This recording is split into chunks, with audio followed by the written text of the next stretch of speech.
Oh man, Dipialrian, yeah. that feels I was weird, like, let's have him on if he'll do it, and then I'm glad it worked out. 100%. Thanks for having me, man. It's like I said, it's quite crazy.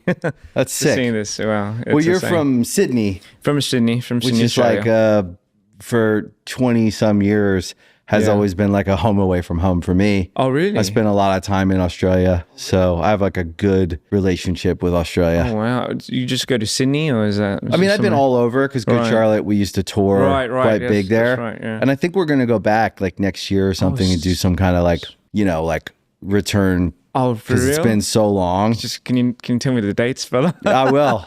That'll be so cool. Yeah, they'll be good. Amazing. So I have a real like soft spot for Aussies.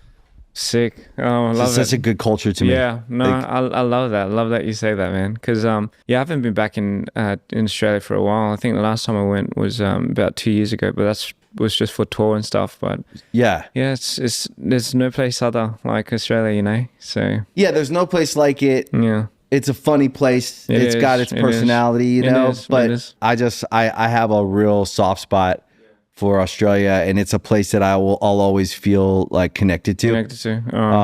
What do you like about it? Can I mind me asking? Is it just because I know the weather out here is kind of quite similar to Australia, isn't it? The weather in LA is similar. Yeah. I'm from a small town. Okay.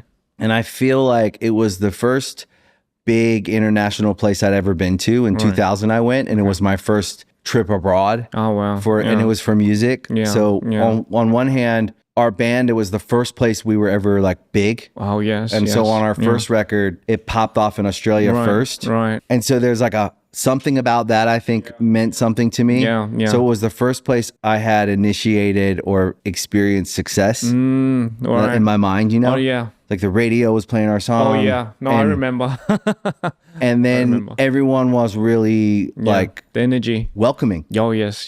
They celebrated it. Oh yeah, 100%, man. In America, our first experience was good, but it was a lot tougher. You know, it was a time in music where everything was genrefied. I see. And so you were here and you were put in this box and everyone's arguing if you're this or you're that. Oh yeah.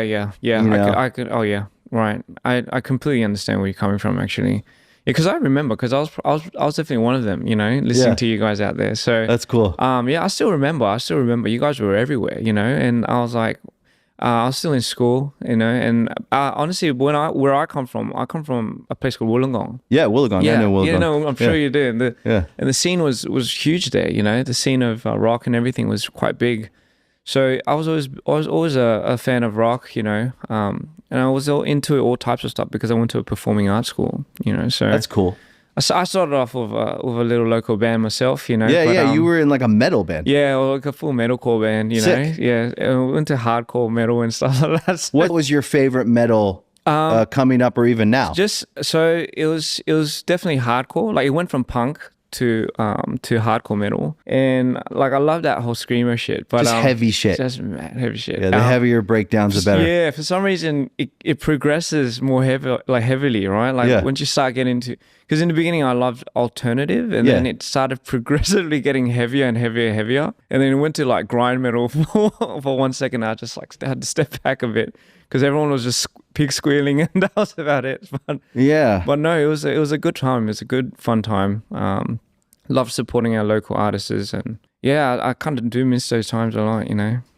But it's interesting because something about your music now, it feels like the early love of like heavy, dark music, informed something about your art. Oh wow, yeah. Now, like the imagery, the feeling. It's quite like cinematic. Oh yes, yeah. There's a deep, dark, heavy essence core to it. That you kind of like, which I actually think, and the way you really cool. present things, even just like down to whether it's how you're dressed or what you have on stage or like, there's something that feels like heavy. Yes, okay. And I wonder if the early love of like heavy music, because heavy music does like touch us. It's like something inside of us that heavy music music. It doesn't leave you. Yeah. My favorite bands, Architects. Oh, the Architects. Oh, yes. Bad Omens. Oh. Bring Me. You know, there's a bunch of bands that I love that when I listen, it really like comforts this like deep. Right. It satisfies something. It's like this deep pain or something that there's something from that early formation of your like interest in music. Yes. And the journey you go on as an artist. Yeah. You should like lots of different things. Oh, yes. You have to go on that. Yeah. But I feel it in your music now. I feel there is like a heaviness to it. Interesting. And it makes its way out in different ways, whether it's imagery or like the structure of something or the sounds you use. I think there's like something super metal about you. Wow. Well, you're the first person to say that to me, and you're spot on, man. You're spot on. That's crazy. I love how you picked that out. You're absolutely right. I've had a dying passion and love for just heavy music, you know, because like you said, there's something about it that really satisfies something inside of you. Especially, I think, you know, going to my earlier teen years. You know, I was the only Asian in growing up, you know, so. For me, it was really wanting to belong, but you know, I was just plopped into the scene, to the music scene, and the only way I could ever really kind of find some type of relevance or relation to anyone was through music. And you know, at that time, it was just peak, like just metalcore music, and it was just going off, and you know, so I was just kind of. I mean, fortunately enough, I was just plopped into the scene, but it felt different, especially going to my first show, just watching because we had a youth center that played local bands every like Thursday, Friday. Yeah, DIY shows. Yeah, man. And the stuff that they come up with, oh my God. I remember just going in, just immediately the air's just freaking thick and it's just, you know, sweaty and smelly because they had a pit and, you know, it was just, but I still remember feeling the energy from that and I've just never wanted to stop going back, you know, because it was something that I was like, wow, I felt feel relieving. That. Yeah, I can feel that in your music now. That's so interesting. Isn't it funny? Yeah, that is crazy that you point that out, man. It's insane. I wonder what part being different from everyone else. Yeah. Right.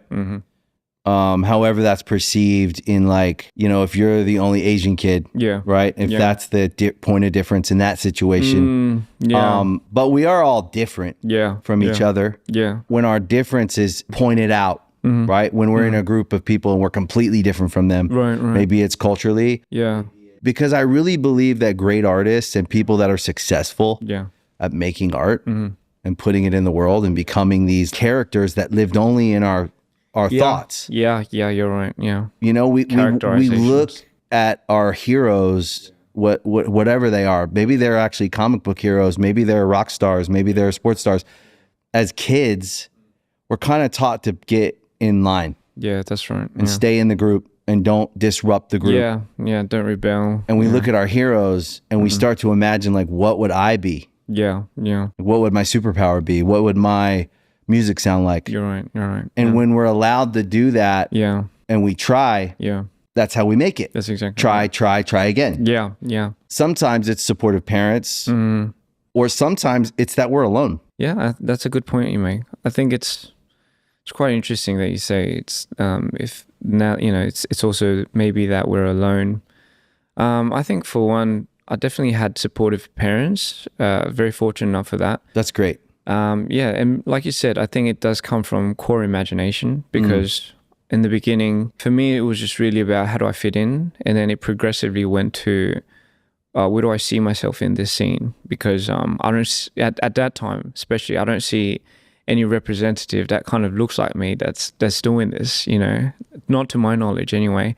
So I just kind of never really saw that side of like someone to idolize and, you know, so everyone that I idolized were like people that were just already huge and, you know, from the States, from Western cultures. And I loved that. And it was such a interesting moment for me because I never really second guessed it or thought of it in a way where my ethnicity was something that was going to be something that might downplay a certain, you know, part in doing this music scene. Just because I've never seen that before, you know.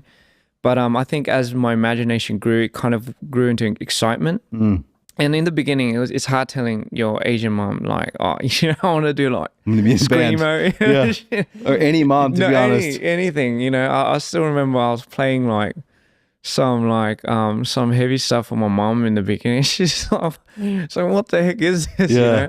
I mean, granted, but it was a good moment when she finally understood and she wanted to support me, just doing whatever I wanted to do. So I think that is kind of what led me to, I think, further grow out my imagination of like wanting to do something. I don't even know if it was related to music at the time, honestly, because it was just something that I needed to express. Like I needed to just get out there. It's a calling. Yeah, a calling. Yeah, it just felt right. You know, everything aligns, and it just feels like you just have to. Your gut feeling tells you to go here, and it just felt so weird. But at that time, you don't really think of it. Like you're just really in the moment. Well, yeah, and especially at that age, everything else is telling you no. Exactly. So to follow a calling and a feeling at an age when everything else in life is telling you, do this, go to school, go to college, this is what success looks like, to break out of that. Yeah, the system. It's... Yeah, man. Yeah. And you guys were all about that too, eh? So I was like, that's why I really loved it, I love the messages that especially rock kind of portrays.